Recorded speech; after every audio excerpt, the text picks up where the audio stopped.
Again, I don't know if this is going to be posted, but I'm going to try.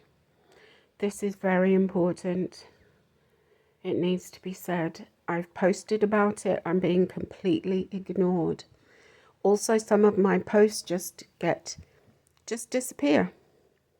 Not a word, not not a community standards, message or anything. Just they disappear. That has happened on X and on Facebook. To my knowledge, it hasn't happened on TikTok, but on the other two, yes, it has. So this is basically unofficial censorship is what it is, isn't it? It's I'm being silenced without any acknowledgement that I'm being silenced. That's what's really going on. And I'm telling you, it's terrifying. I'm also being shadow banned isn't the word. This is being done, I believe, by word of mouth. I am being ostracized, everywhere, just everywhere. And there's this huge pretense that this is, it's just a joke. We're playing a joke on her. No, it was never a joke, okay? This was never a joke. This is deliberate, premeditated.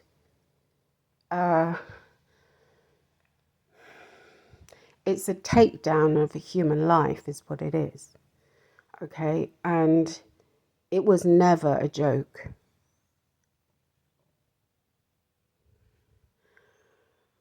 I remember being in the front galley on one of my flights, and I've posted about this, okay? I'm being ignored, but this needs to be investigated. I was standing in the front galley. That's, where the pilots are, behind the door where the pilots are. And there was a guy who I believe was French. He was very skinny, not very tall, but anyone's taller than me. I'm 5'3". He's skinny, very black hair. He had a very slight accent, and I believe that it was a French accent. I can't remember his name, but he literally stood there and made up a story about me poisoning somebody right in front of me, okay? And then the next thing I know, I'm being poisoned over and over and over again, starting with crew on the aircraft and then, in other places too. It's absolutely incredible, but it is happening. They even hypnotized me and mind controlled me to make it look like they hypnotized me to make it look like I was like putting something into 2 cups of tea. And I only know this because the flashbacks started happening like months and months, maybe over a year after the event. I may have even done a video about this, but this is not a joke. This happened. It actually happened. I believe it was a guy, I believe the flight was a Boston back-to-back. One of my now ex-friends called Satinder Kaur was on one of the flights. She was on one of the flights. I'm not sure she was on all of them. But she was on one of the flights, and I say she's my ex-friend because she's one of the people that I believe poisoned me. She was also involved in a lot of gang stalking and setups to basically make me look very bad. She was setting me up to lose my job. You can't get much more two-faced than that, can you?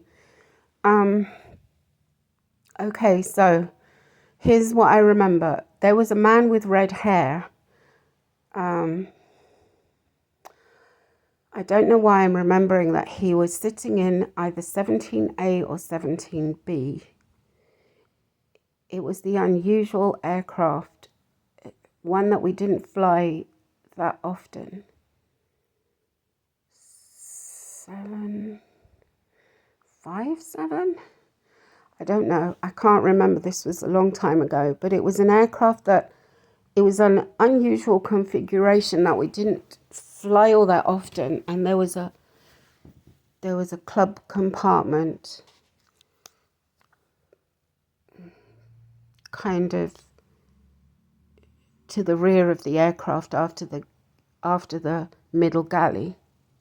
Okay, and he was sitting, I believe this is a detail that I remembered at that time, 17A or 17B. Now, I was pissed off because many crew kept asking me, oh, did you hear the story about the air hostess who put eye drops in the passengers' meal, something like that. This is a story everyone's heard, okay? But they kept on and on and on and on asking me about this. This is, why would I know about that? I'm just checking because sometimes they just cut me off. Okay, no, it is still going. Okay. So this was pissing me off, okay? Now this red-headed man, I now believe I believe he was an NLP person. I believe he is the one who hypnotized me with Ericksonian hypnosis. And I say that with knowledge because I have studied NLP myself. And in fact, it's really the subject for another video, but these NLP people have reason to be pissed off with me, and that's because I told the truth. And I'm just going to say it quickly. So when I was at a 3-day training in London with Richard Bandler, and I can't remember the other guy's name. I can't remember his name. The two main guys, basically. It was a lot of money. I think it was like £3,000 or something. It was a lot of money for 3 days. And during that training, there was 2 things that I picked up on that I really didn't like, and I started to get the idea that NLP has a dark side, and I kind of distanced myself after that. But one of the things was they had us hypnotized in circles, okay? We were all sitting in circles and they had us in a trance, and I wasn't in a trance for some reason. I was awake, and I could hear that they were going around the circle whispering, basically putting ideas in our head to go on more trainings. So basically advertising to us while we're in a hypnotic state. And I felt that was unethical. That really pissed me off. And I talked about that, and I posted about that, actually. So that could have definitely, got me targeted by these people. Secondly, there was something that they do that's called, what's it called now? I believe it's called mirroring. And where they've got this from is that people, when they're in rapport naturally, you tend to find, you might notice this when you're talking to somebody and you're getting on with them really well.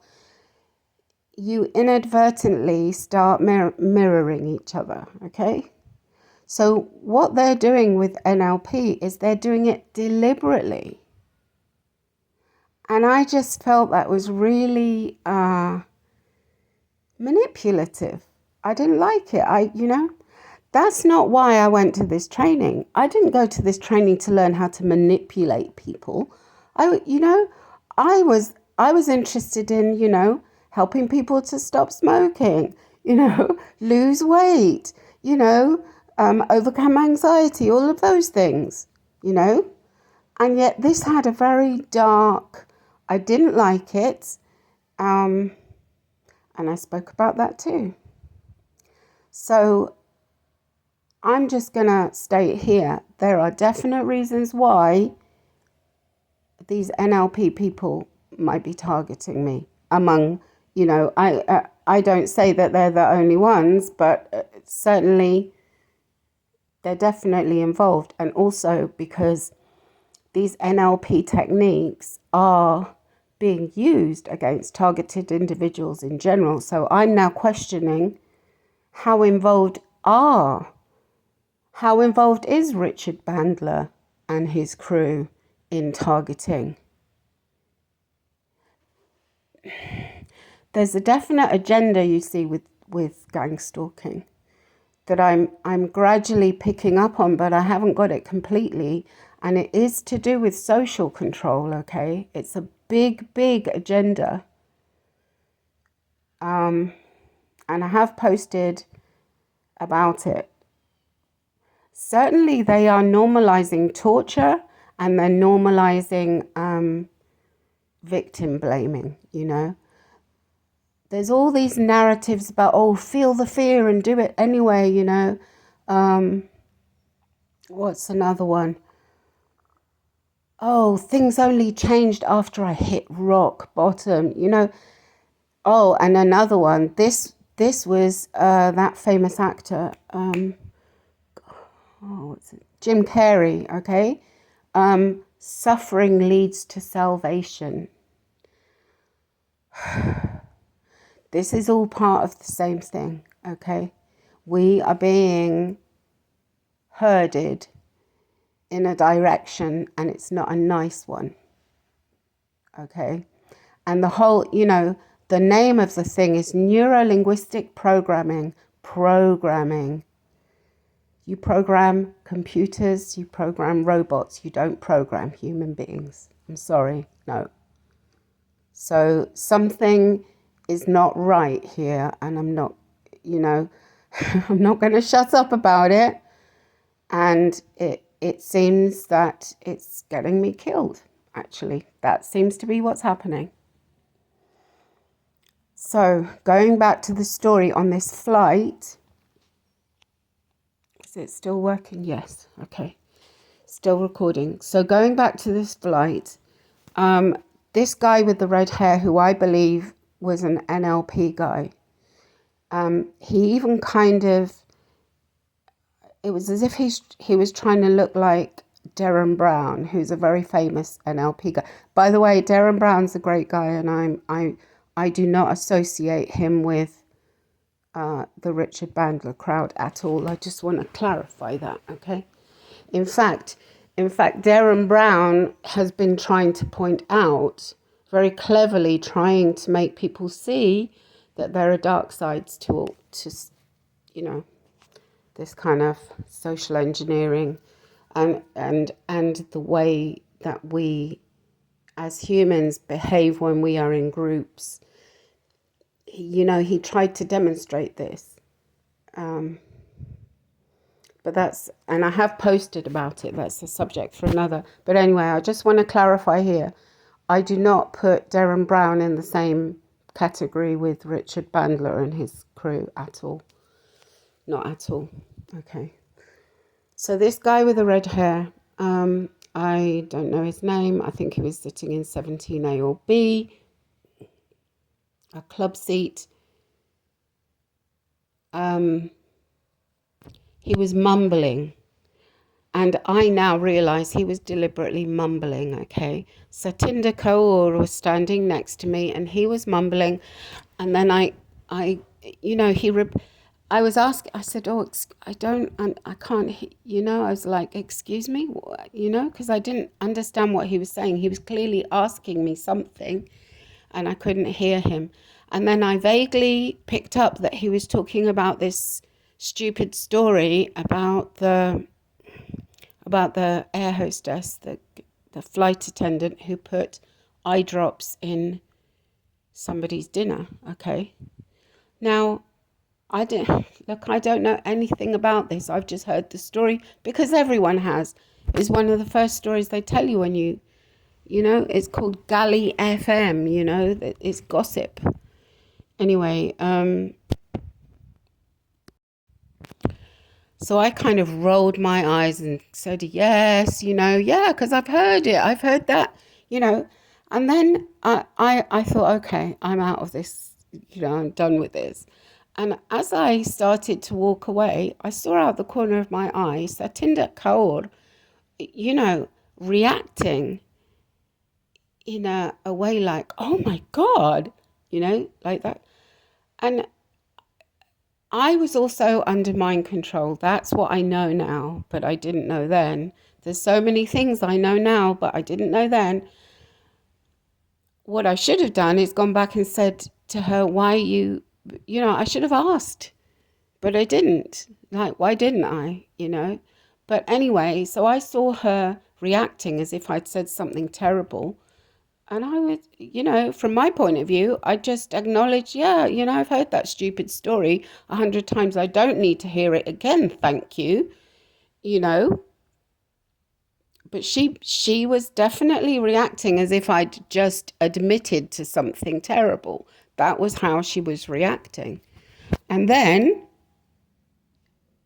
because of the flashbacks, and I know it was this particular flight because one of this set of 4 flights, let's say, because it was a Boston back-to-back, which is 4, is it 4 flights?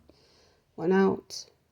Yes, I think it's 4 flights. It's a 6-day trip. Yeah. So you go to Boston, stay overnight, come back to London, stay overnight, yes. The reason I know that it was the same set of flights is because of the CSD. That's the manager of the flight. His name was Cook. I've written it down somewhere. Wait. I think because I'm nervous, I can't remember, but his surname was Cook. Danny. I've got it now. Danny Cook. Yeah, he was the CSD. So the flashbacks, because of the flashbacks, I got to know that I was hypnotized. And this was hypnosis. This wasn't just mind control. This was hypnosis because I had no recollection of it until the flashbacks. Okay. And in the flashbacks, I was kind of giggling. I don't know what the joke was, but I was kind of giggling, and I was shaking this little vial over some cups of tea. And then what I believe happened from the flashbacks and from my memories is that they then woke me up and fed me those cups of tea. But they must have actually put something in that tea, because in the flashbacks, the lid was still on this it was a very strange little vial. It was kind of round with a dark green lid. It looked like a felt tip lid, really. But here's the thing, here's another thing that I remember. This is just like a flashback. I knew something was going on because all the crew were kind of huddled there in that galley. But at one point they moved, and I could see behind them on the counter was an open bottle of eye drops. Now, eye drops bottle is a very different shape to the one that they had given me to shake over these cups of tea. It's a very different one. It's kind of, I don't know, kind of oval. I don't know how to, I can't think it's kind of an oval shape, but obviously flat at the bottom. And I saw an eye drops bottle behind all the crew that were huddled in the middle galley. I saw it without the lid on. So I'm just putting the pieces together, and I think they put that in these cups of tea, and then Danny Cook made me drink them. And at the time, because I had no clue what was really going on, I thought, oh, what a nice manager. He's letting me have some tea before I go to work. But when he made me drink both of them, I was kind of like, well, actually, I do have passengers to serve, I was that was weird. But here's the thing.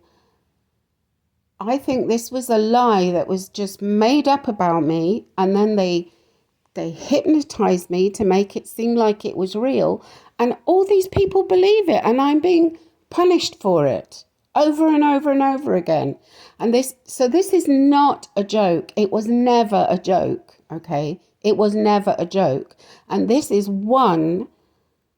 just one accusation amongst many. I mean, they've said all kinds of crazy things. I've been accused of being a witch, a prostitute, what else? Of doing credit card fraud, stealing, all kinds of things. And I will have to do a video about this because they did actually mind control me, to forget to, how do I explain this? So I was doing the bar. It's called the bar. We do selling the duty free. Oh no, it's not that. Yes, it is that. I think it's the person who does the bar is the person who takes the charity bag. I think that's how it works. This is a long time ago now. And also they had me under heavy mind control, okay? But what I know now is that they hypnotized me to forget to take this charity bag. And so I just was, in a daze, in a trance, walking along to my car with this, with this charity bag that I should have put in the chute. There's a special chute that you're supposed to, Anyway, that's another very horrible story that just traumatized me awfully, just really badly, and I will have to do a video just on that. But I want to go back to this point of none of this is a joke, okay? It really isn't a joke, and I'm gonna, they accused me of all these horrible things, and then that gave them the excuse to do those things to me, to steal from me, to do witchcraft to me, all kinds of very horrible things. Oh, they accused me of being a liar, so they were telling lies about me. This kind of thing. This was never, ever a joke. Here in America, I was homeless for a long time, over 3 years. Over 3 years, yeah, probably over 3 years. And my first vehicle was a hire car, but then I bought myself a little Chevy Malibu, and I was going around. I was basically living in that, and I was traveling around, and I was visiting other TIs, targeted individuals, and I was basically trying to figure out how to get justice. I haven't told that part of the story yet, but anyway, at one point I was in Dakota, North Dakota, is it? Where that very famous mountain, I found myself, because I'd always check and see, what there was around. And it's that famous mountain with the Mount Rushmore with I'm sorry if I've got the state wrong, all right? I'm sorry. But with the president's faces. And I was so proud to be there to witness that, it was an honor for me. I was just beginning to learn about American history and, how they escaped from the evil British like I did. Sorry, I know I'm offending a ton of people, but I'm a bit done with PC right now. I'm a bit done with it, you know. I'm done being all nicey because it doesn't get you anywhere. It gets you poisoned and freaking, you know, they're trying to murder me. So that day, I was so happy to be there. I was so happy to be there, and I felt so proud. And the arsehole gangstalkers followed me there. And you see how they're always trying to make it like it's a joke, and it's not a joke. It is not a joke. They had a picture of the Queen waving in the window. The car it was a grey cube car.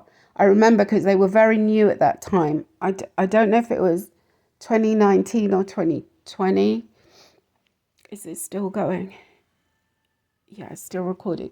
So I don't know if it was, I don't know, but it was quite early on in my, you know, in my being here. I arrived in 2019, September. Anyway, I can't remember, but it is documented on a phone that I have. Anyway, I'm not going to talk about that right now. It got sabotaged, excuse me. It's a phone that got sabotaged, but I keep it because I really believe that forensic, you know, those computer forensic people I know it can be fixed. I know it can. Anyway, I have all this documented in the photos and everything. This was a cube car. It was a grey, I think they call it the Cube. And it had a picture of the Queen, like, waving in the window. And at the same time, they were shooting me with a laser. I call it laser needle. They were shooting me in the breasts. And it was very painful and it was horrible. And when I realized that they were doing that, like that they'd followed me to this remote place and they're pretending it's a joke.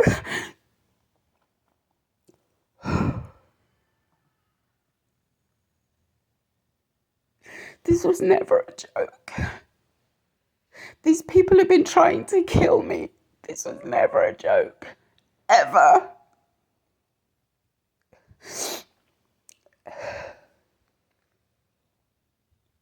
To whoever's listening to this, please go and listen. Go and watch the video with Edward Black. It's on my playlist. You don't have to listen to all of it. It's a long video, just the first. You'll see in the first minutes what is happening to that young man. That basically, they sensitized him to the sound of coughing. That, as they did to me, this is a torture. It's a psychological torture called exploitation of phobias. It is not a joke. But it's clear when you listen to that video that his friends and family thought it was a joke. Okay? And they drove him to his death. And I'm telling you something, just because I haven't suicided yet doesn't mean that I'm going along with the fact, oh, yes, it's a joke. No, it is not a joke. It really is torture. It really hurts. And I'm telling you something for sure. I would 100% prefer any of the physical tortures they did to me to the psychological torture, because the psychological torture is a billion times worse. And I'm telling the truth here. That's why people suicide. And many of them probably wouldn't even be able to tell you that. Especially men, I would think. Because it's all about humiliation, isn't it?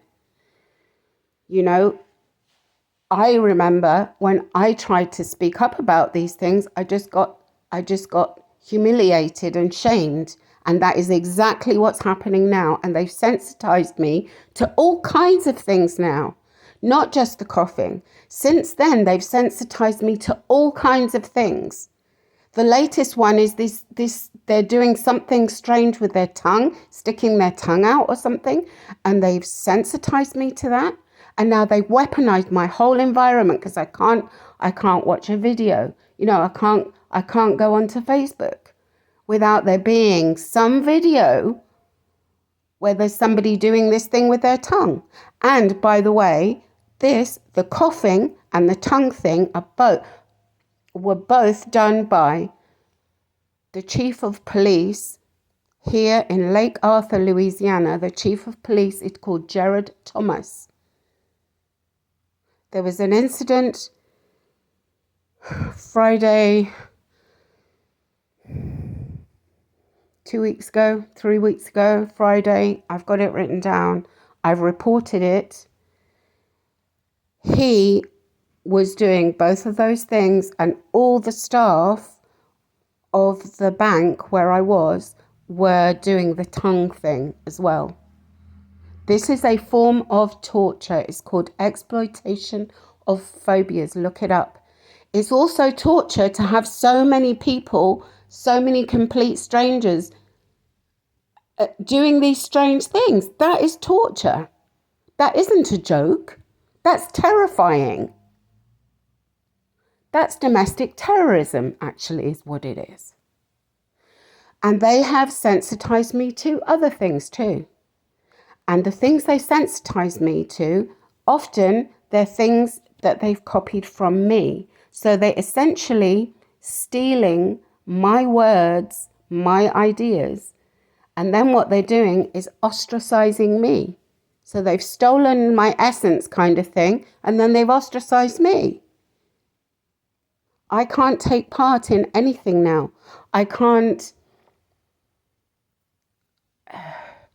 signed up for some courses, some online courses in herbology, which I'm interested in about the Constitution of the United States, for example, that I'm interested in.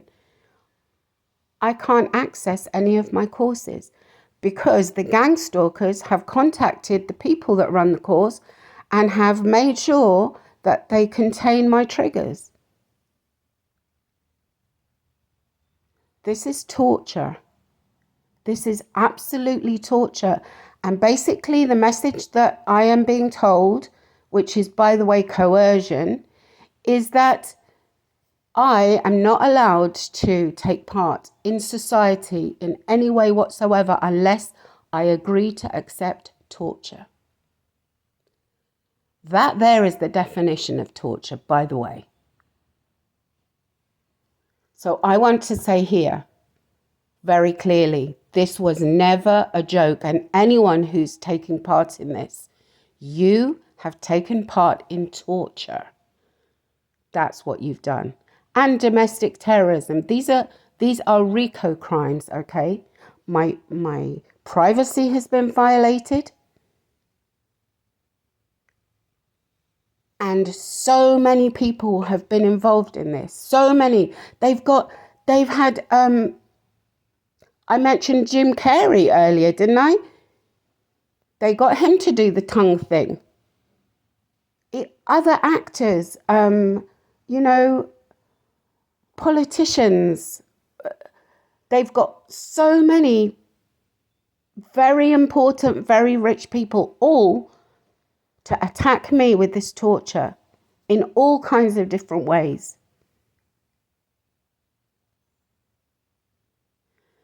That is too much pressure for any human being, let me tell you. That is too much pressure. And it most definitely has not made me stronger, which is the gaslighting that the gangstalkers always say. It most definitely has not. I am traumatized. I don't even want to participate anymore in this society. If I could live on my own on an island for the rest of my life, I would love to. I would prefer that. In fact, better still, a whole planet to myself. I'm not even joking.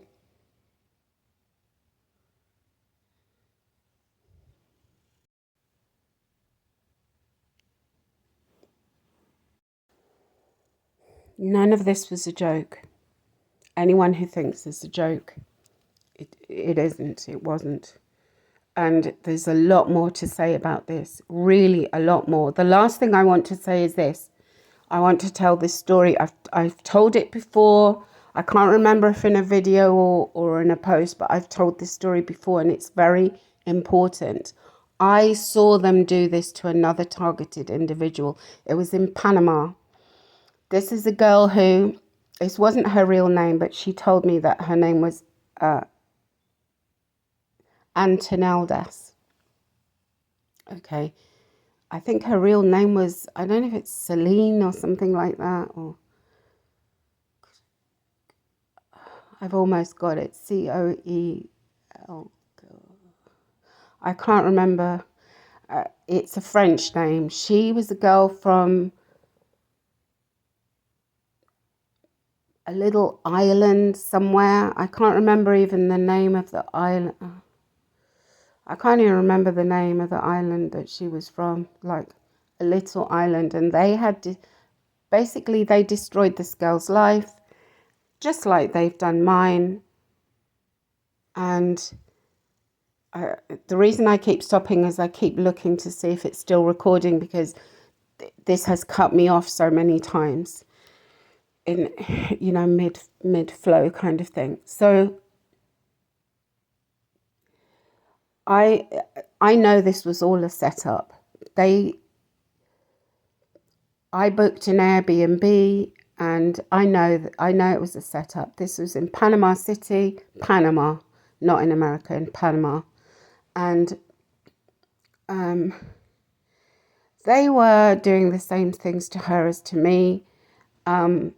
You know, the gang stalking, it was horrible. It was just horrible. But also, this is the part I didn't know, they were hitting her with directed energy weapons. Now, I didn't know that at the time. I didn't. But now I do, because they've done the same thing to me. Her back was full of these little blisters that were just unbearably itchy. I mean, she was almost in tears, this girl. And I know now what that is. That's a certain kind of directed energy weapon. They've done that to me. They did it to me on my legs. They even made my legs swell up as well. And they sent one of their operatives. He was a guy who spoke French. I can't remember his name now. But all of this can be investigated. And basically his job was to gaslight us. He, you know, I had taken this girl because she didn't speak Spanish even. I'm trying to think of the name of the country she was from. It's a little island. I had taken her to a doctor there in Panama, and I had to go with her because obviously she didn't speak Spanish, so I had to translate. And even, I mean, they were all in on this. And how sick is this? How sick? Oh, the doctor gave her some cream or something and told her not to scratch. It's unbearable. I can tell you, it is unbearable. It is unbearable. Because I've had that directed energy weapon attack. It's unbearable. Of course, excuse me. They're hitting the back of my throat to stop me speaking and to make me cough, which then traumatizes me. So I had to stop. Okay, I'm back. Again, they do not want me telling this story. Is it still recording? Yes, it's still recording, okay. So even the doctor, everyone, the doctors were in on this. The doctors. The doctors, the police, everyone.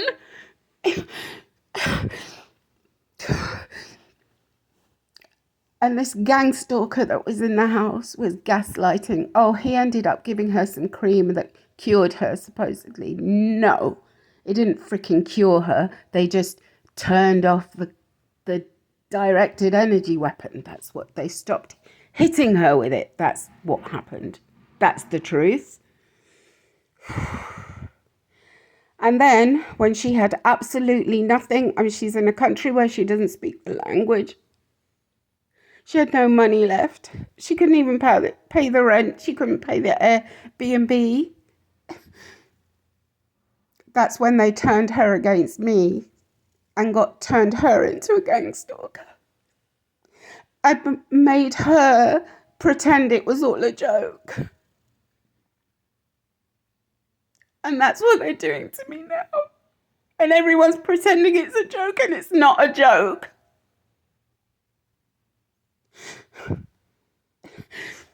This was never a joke.